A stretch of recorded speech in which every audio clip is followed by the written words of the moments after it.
Meus amados, nós vamos abrir a palavra de Deus no livro de Apocalipse, capítulo 1. Apocalipse, capítulo 1, versos 1 a 18. Revelação de Jesus Cristo que Deus lhe deu para mostrar aos seus servos as coisas que em breve devem acontecer, e que ele, enviando por intermédio do seu anjo, notificou o seu servo João, o qual atestou a palavra de Deus e o testemunho de Jesus Cristo quanto a tudo o que viu. Bem-aventurados aqueles que leem e aqueles que ouvem as palavras da profecia e guardam as coisas nela escritas, pois o tempo está próximo. João, às 7 igrejas que se encontram na Ásia, graça e paz a vós outros, da parte daquele que era e que há de vir, da parte dos 7 espíritos que se acham diante do seu trono, e da parte de Jesus Cristo, a fiel testemunha, o primogênito dos mortos e o soberano dos reis da terra, aquele que nos ama e pelo seu sangue nos libertou dos nossos pecados e nos constituiu reino, sacerdotes para o seu Deus e Pai. A ele a glória e o domínio pelos séculos dos séculos. Amém. Eis que vem com as nuvens, e todo olho verá, até quantos o traspassaram, e todas as tribos da terra se lamentarão sobre ele, certamente. Amém. Eu sou o Alfa e o Ômega, diz o Senhor Deus, aquele que era e que há de vir, o Todo-Poderoso. Eu, João, irmão vosso e companheiro na tribulação, no reino e na perseverança, em Jesus achei-me na ilha chamada Pátimos, por causa da palavra de Deus e do testemunho de Jesus. Achei-me em espírito no dia do Senhor, e ouvi por detrás de mim grande voz, como de trombeta, dizendo: o que vês, escreve em livro e manda às 7 igrejas: Éfeso, Esmirna, Pérgamo, Tiatira, Sardes, Filadélfia e Laodiceia. Voltei-me para ver quem falava comigo, e voltado vi 7 candeeiros de ouro, e no meio dos candeeiros um semelhante a filho de homem, com vestes talares, e cingido à altura do peito com uma cinta de ouro. A sua cabeça e cabelos eram brancos como a alva lã, como neve, os olhos como chama de fogo, os pés semelhante ao bronze polido, como que refinado numa fornalha, a voz como voz de muitas águas. Tinha na mão direita 7 estrelas, e da boca saía-lhe uma afiada espada de 2 gumes. O seu rosto brilhava como o sol na sua força. Quando o vi, caí a seus pés como morto. Porém ele pôs sobre mim a mão direita, dizendo: não temas, eu sou o primeiro e o último, e aquele que vive. Estive morto, mas eis que estou vivo pelos séculos dos séculos, e tenho as chaves da morte e do inferno. Meus amados, eu gostaria de hoje tratar com vocês sobre a pessoa e a obra do nosso glorioso Redentor. Esse texto é um dos mais belos e eloquentes de toda a Bíblia na descrição de quem é o nosso Redentor. É um dos textos mais claros daquilo que ele fez por nós, trazendo ao mesmo tempo as consequências disso para a nossa vida. O tempo era muito difícil, os anos eram os mais sombrios. O imperador Domiciano, que governou de 81 a 96, foi chamado de segundo Nero, ou Nero redivivo, pela maneira tão truculenta como ele perseguiu a igreja de Deus. Àquelas alturas, os apóstolos de Jesus, todos, exceto João, já estavam mortos pelo martírio. Os crentes estão sendo crucificados, os crentes estão sendo queimados vivos, os crentes estão sendo jogados às feras. A igreja está oprimida, massacrada, acuada.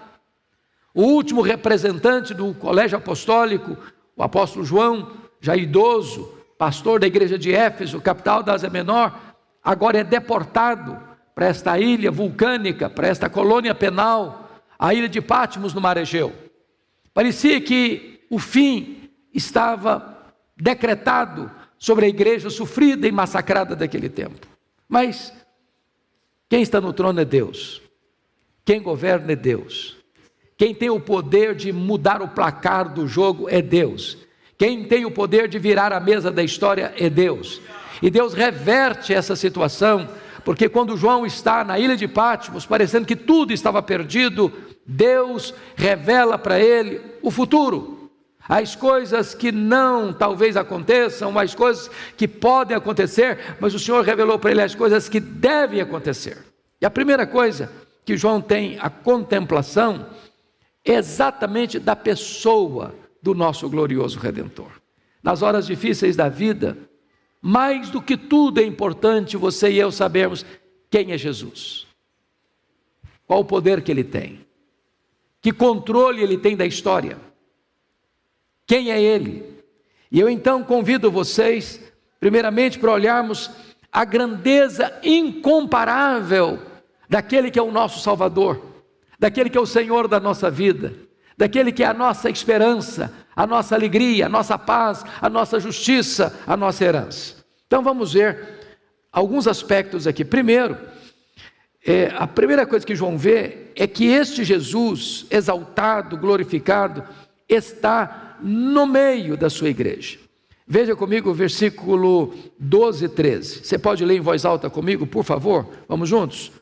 Voltei-me para ver quem falava comigo, e voltado, vi 7 candeeiros de ouro, e no meio dos candeeiros, um semelhante a filho de homem, com vestes talares e cingido à altura do peito, com a cinta de ouro.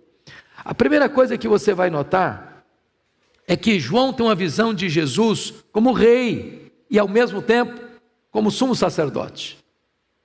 Ele governa e ele intercede. Ele está no trono e ele está intercedendo por você. A história parece estar à deriva, mas não está. A história parece estar fora de controle, mas não está. O Rei dos Reis está sentado no trono. Ele é rei, ele governa, ele manda, ele controla, ele dirige, mas ele não se esqueceu da igreja. Ele está intercedendo pela sua igreja. A liderança está nas suas mãos. E a expressão que vai se repetir nestas 7 cartas é que ele conhece as obras da igreja, ele conhece as tribulações da igreja, ele conhece o lugar onde a igreja está, e ele tem promessas para a sua igreja, promessas de vitória, promessas de conquistas. A igreja de Éfeso, ele disse: dar-lhe-ei que se alimente da árvore da vida. A igreja de Esmirna, ele diz: de nenhum modo sofrereis o dano da segunda morte. A igreja de Pérgamo, ele diz: eu vou lhe dar o maná escondido. A igreja de Tiatira, ele diz assim: eu vou lhe dar autoridade sobre as nações. A igreja de Sardes, ela será vestida de vestiduras brancas. A igreja de Filadélfia vai se tornar coluna do santuário de Deus. A igreja de Laodiceia diz: eu vou colocar você sentado comigo no meu trono. A igreja, apesar das lutas e dores, ela é vitoriosa, ela é vencedora. Louvado seja o Senhor. A segunda coisa que João percebe, irmãos, uma das mais belas descrições bíblicas, aí a partir do versículo 14, eu peço que você olhe comigo. No verso 14 há 2 descrições aqui de quem Jesus é. Primeiro, ele é eterno.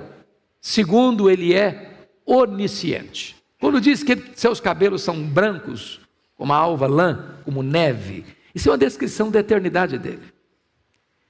Ele não foi criado, ele não passou a existir, ele é eterno. Antes que o mundo existisse, ele já existia. Se ele é eterno, nada daquilo que é do tempo pode afetá-lo, pode atingi-lo, pode derrotá-lo. Ele está no passado, ele está no presente, ele está no futuro. Ele tem o eterno agora nas suas mãos. Então a igreja não precisa temer, porque o seu Senhor preexiste ao tempo, preexiste a criação, preexiste a história. Ele é eterno.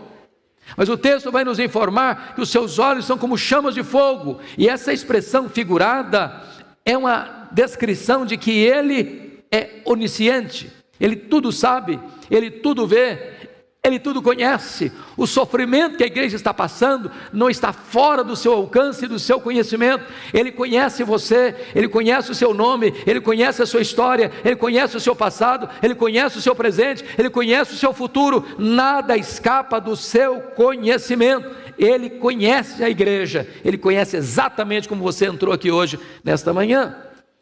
Mas notem comigo o versículo 15, que João prossegue nesta análise para trazer mais 2 atributos do nosso glorioso Redentor. Primeiro, veja você, seus pés semelhantes a bronze polido, como que refinado numa fornalha. Isso trata da sua onipotência. Ou seja, ninguém pode resisti-lo. E a Bíblia diz que ele vai esmagar debaixo dos seus pés, vai colocar debaixo dos seus pés todos os seus inimigos. Quando você lê o livro de Apocalipse, é a grande Babilônia, é o anticristo, é o falso profeta, é o diabo, é a morte, e é a vida de todos aqueles cujos nomes não estão escritos no livro da vida, ou seja, não há mínima chance e possibilidade do Cristo glorioso ser derrotado, e daqueles que estão com ele serem derrotados. Cristo é vitorioso, e a igreja também o é, porque ele é onipotente. Mas você vai adiante no verso de número 15, e está escrito a sua voz, a voz é como voz de muitas águas. Isso fala da irresistibilidade do nosso glorioso Redentor. Conforme foi lido aqui hoje, o tema deste ano é que a voz dele é poderosa, é irresistível. Quando ele fala, as coisas acontecem. Quando ele manda, as coisas precisam acontecer, porque ele é irresistível. A sua voz despede chamas de fogo, a sua voz faz quebrar os cedros do Líbano, a sua voz despede, faz tremer o deserto, a sua voz é irresistível. Ele manda, o sol para, ele manda, as estrelas aparecem, ele manda e um verme obedece a sua voz, ele manda e uma mula profetiza, ele manda e os anjos saem para obedecer a sua voz, ele manda e os demônios têm que se retirarem, ele manda e a sua voz é poderosa e irresistível. Louvado seja o seu nome. Mas notem comigo ainda, por gentileza, o versículo 16, porque segue essa mesma toada. Tinha na mão direita 7 estrelas, da sua boca saía uma afiada espada de 2 gumes, o seu rosto brilhava como o sol na sua força. Quando diz, meus amados, que da sua boca saía uma afiada espada de 2 gumes, significa que ele é vitorioso na batalha. É muito curioso que as pessoas pensam que a batalha do Armagedon vai ser uma batalha de enfrentamento de grandes exércitos, com armas poderosas.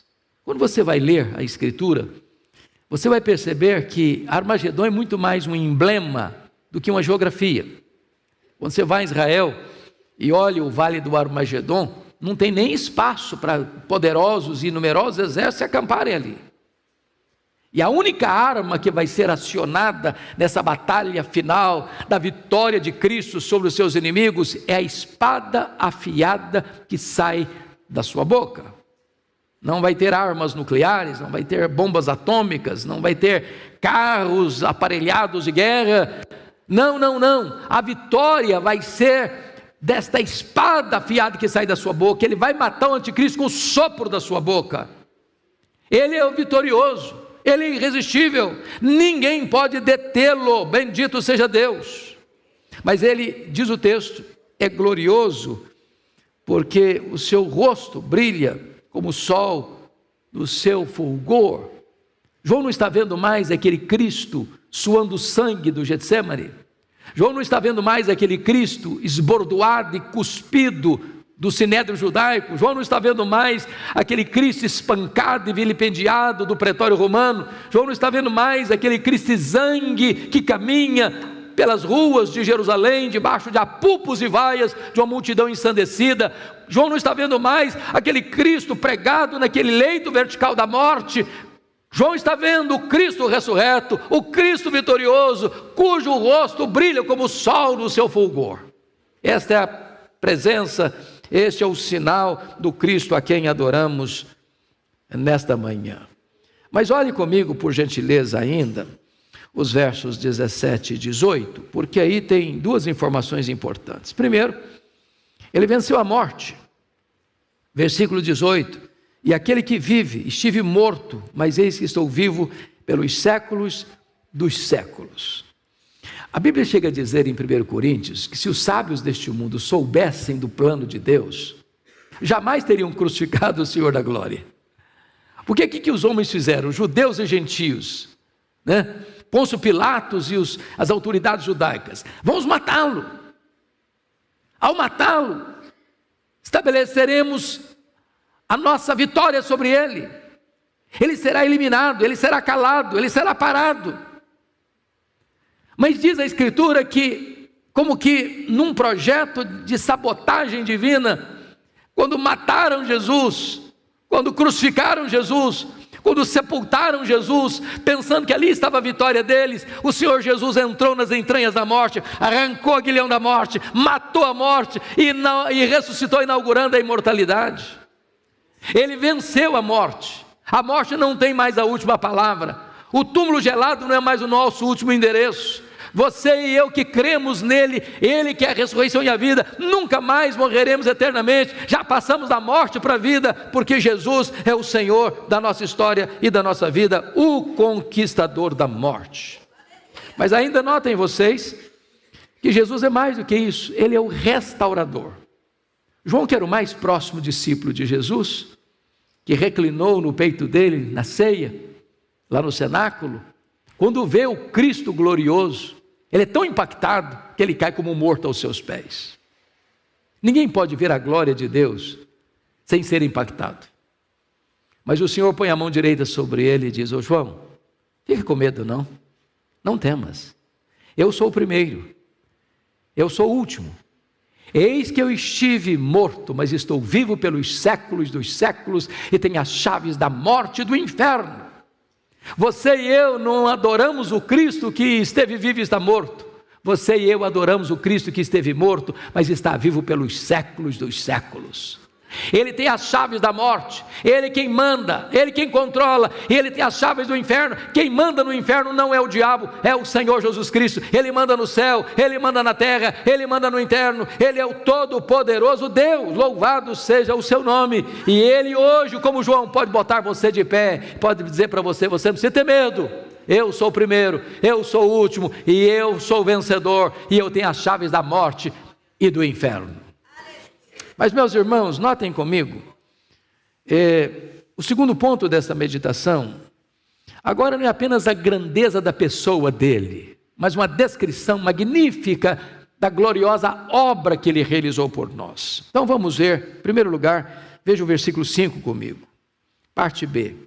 Aquele que nos ama e pelo seu sangue nos libertou dos nossos pecados. Você já parou para perceber a grandeza desta verdade?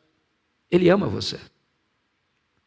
Os puritanos da Inglaterra do século 17 costumavam fazer a seguinte colocação: você acha pouco o fato de você ser amado por Deus, amado por Jesus? Você acha pouco isso?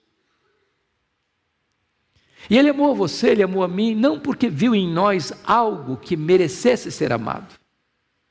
Ele nos amou quando éramos fracos, ímpios, pecadores e inimigos. O amor dele por você é abundante, ele derramou este amor no seu coração. Este amor é imerecido, este amor é provado. Ele amou você com amor eterno. Ele amou você perseverantemente, tendo amado os seus, amou-os até o fim. Ele amou você com amor sacrificial. Ele amou a igreja, a si mesmo se entregou por ela. Este é o amor que Jesus tem por você. Então, se você tinha um problema até hoje de autoestima, você precisa corrigir isso. Porque você é amado pela pessoa mais importante do universo, o Senhor Jesus Cristo. Segundo lugar, ele não apenas amou a igreja e morreu por ela, mas ele honrou a igreja. Olha o versículo 6 comigo. E nos constituiu reino, sacerdotes para o seu Deus e Pai. O que significa que, a partir desse momento, você não é mais alguém estranho. Você não precisa de um mediador humano para você chegar até Deus. Você é um sacerdote. Você tem livre acesso. O véu foi rasgado. Agora você pode falar com Ele onde você quiser, quando você quiser, em que circunstância você estiver. Você pode falar com Ele no seu quarto, no seu carro, no seu escritório, na rua, num leito de hospital. Não tem linha ocupada, não tem intermediário. Você tem livre acesso a Ele, você pode falar com Ele, você pode abrir o coração para Ele, você pode despejar diante dEle as suas dores, sabendo que Ele se importa com você. Mas mais do que isso, você não é apenas sacerdote, Ele constituiu você rei. Você agora está numa posição elevadíssima, diz a Escritura, assentado com Ele nas regiões celestiais, acima de todo principado e potestade. Você pertence à família real, corre nas suas veias mais do que sangue azul. Você é filho do Rei dos Reis, do Senhor dos Senhores. Você faz parte desta gloriosa e bendita família de Deus. Mas em terceiro lugar, Ele ama, Ele honra. Mas em terceiro lugar, Ele voltará para a igreja. Olha o versículo 7 comigo. Eis que vem com as nuvens, e todo olho o verá, até quantos o traspassaram. Isso é bendito e glorioso para nós, irmãos. Isso aqui é a acrópole da esperança cristã. Isso aqui é o pináculo da nossa fé. Isso aqui é a consumação da história. É que Jesus voltará. Os homens tentam esquecer este fato. Outros tentam cancelar esta agenda, mas isso é impossível. Jesus voltará. Primeiramente, Ele voltará pessoalmente.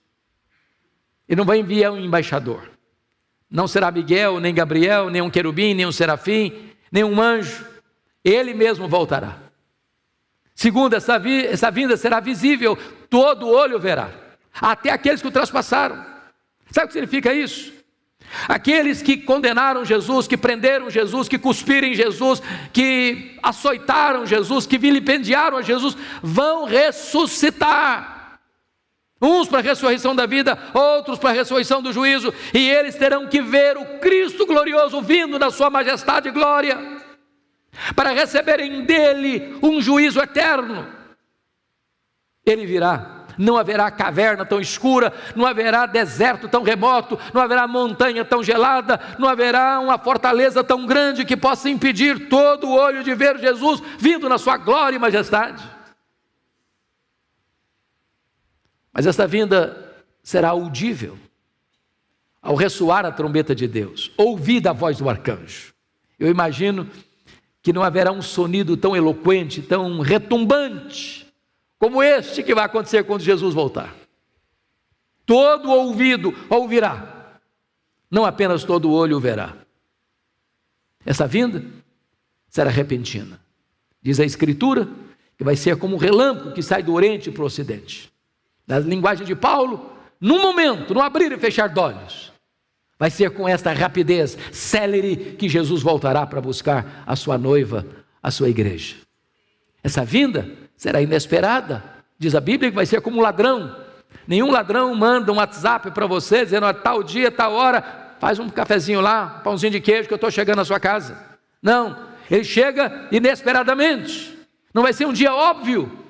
Então, prepare-se, porque esse dia virá e não tardará, diz a Escritura. Mas, meus amados irmãos, agora eu gostaria de ver com vocês as implicações disso, de forma muito breve.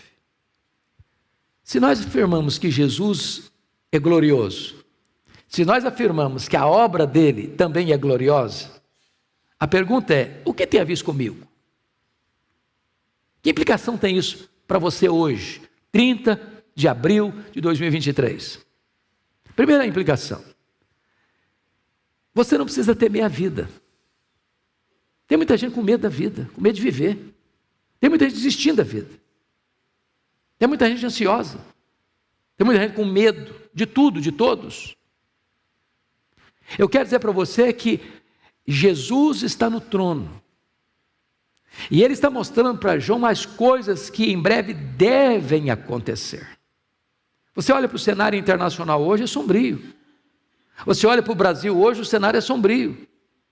Você olha hoje para o cenário religioso no mundo, parece que o cerco está fechando. Parece que dias sombrios está aí à porta. Mas o nosso glorioso Redentor está com o livro da história em suas mãos, e ele venceu para abrir o livro e desatar os seus selos. A história não está à deriva, a história não está dando voltas, a história está nas mãos dele, e não importa o que virá pela frente, está debaixo do controle dele, do governo dele, da soberania dele, e você está seguro nas mãos dele. Você não precisa temer a vida. Segundo lugar, você não precisa temer a morte. A morte é o rei dos terrores. A morte é o último inimigo a ser vencido. Mas a morte já foi vencida. A morte já foi derrotada. Jesus entrou nas entranhas da morte, matou a morte e ressurgiu. Mas a morte não vai ressuscitar. A morte vai ser lançada no lago do fogo. A morte pode nos apanhar por um tempo. E nos apanhará. A não ser que Jesus volte antes. Mas a morte não tem a última palavra. Ela não é definitiva. Ela não é um adeus. Ele é apenas um até logo. Porque Jesus ressuscitou com primícias de todos os que dormem. E aqueles que estão em Cristo ressurgirão para a vida. Mais do que isso, quando um crente fecha os olhos aqui, imediatamente, diz a Bíblia, imediatamente, seu espírito é aperfeiçoado para entrar na glória. Morrer para um crente é deixar o corpo e habitar com o Senhor. Morrer para um crente é partir para estar com Cristo, que é incomparavelmente melhor.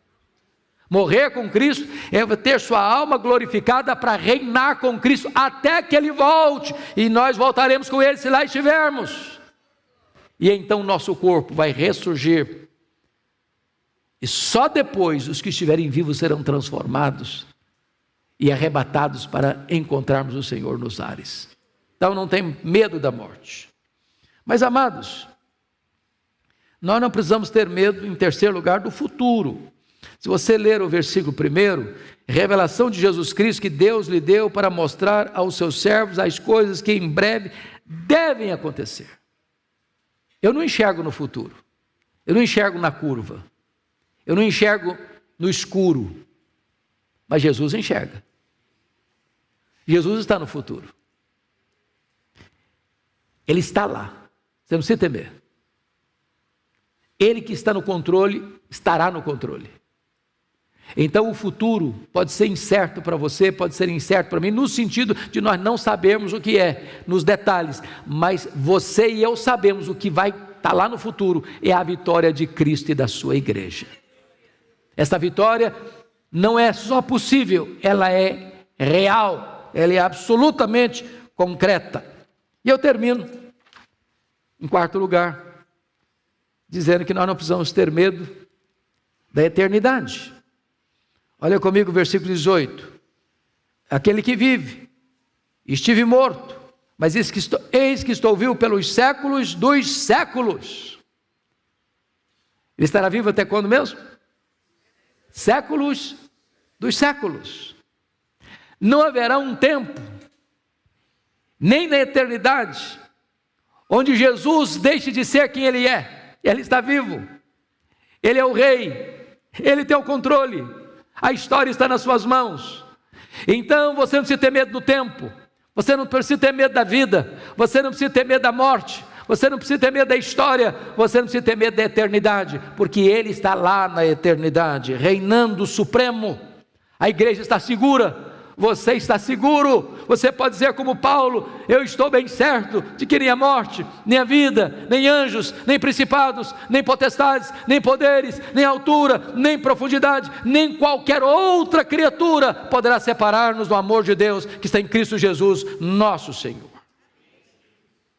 Diz a Bíblia, e quando João viu o glorioso Salvador, nosso glorioso Redentor, caiu aos seus pés. A pergunta que eu faço a você é esta: e você, o que fará? Diante da grandeza, deste glorioso Redentor, diante da majestade da sua obra, diante das implicações desse fato. O que você fará? Vai se prostrar também? Vai se curvar também? A minha esperança e a minha oração é que hoje você se renda aos pés dele e a partir de hoje passe a andar com ele, a servir a ele e a glorificar o seu nome. Feche os seus olhos por um momento. Vamos orar.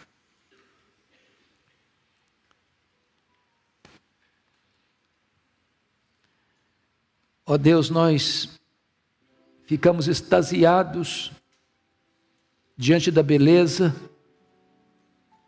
da majestade, da glória excelsa e inefável do nosso glorioso Redentor. Nós estamos confrontados nesta manhã pela grandeza da sua obra, pois nos amou, morreu por nós, nos elevou à posição de sacerdotes e reis, e temos a promessa que tu hás de voltar em breve para nos buscar. Pedimos-te agora, Pai, que tu apliques esta palavra ao coração do teu povo, porque a nossa voz é vulnerável, só podemos falar aos ouvidos, mas o Espírito Santo que aqui está é poderoso para falar aos corações. Toca, meu Deus, a vida de cada pessoa que está aqui, das milhares de pessoas que estão acompanhando virtualmente este culto, porque tu conheces a vida de cada um, as lutas, as dores, os medos, as angústias, os temores. Que nesta manhã tu acalmes o coração do teu povo, que nesta manhã tu cures o coração do teu povo de todo medo, toda angústia, de todas as incertezas, e que a tua igreja, meu Deus, se revista da tua força e do teu poder, para viver uma vida plena, digna, maiúscula, para louvor da tua glória. Fica conosco, Senhor, segura firme na nossa mão, guia-nos com teu conselho eterno, até nos receberes na glória. Assim oramos em nome de Jesus, amém.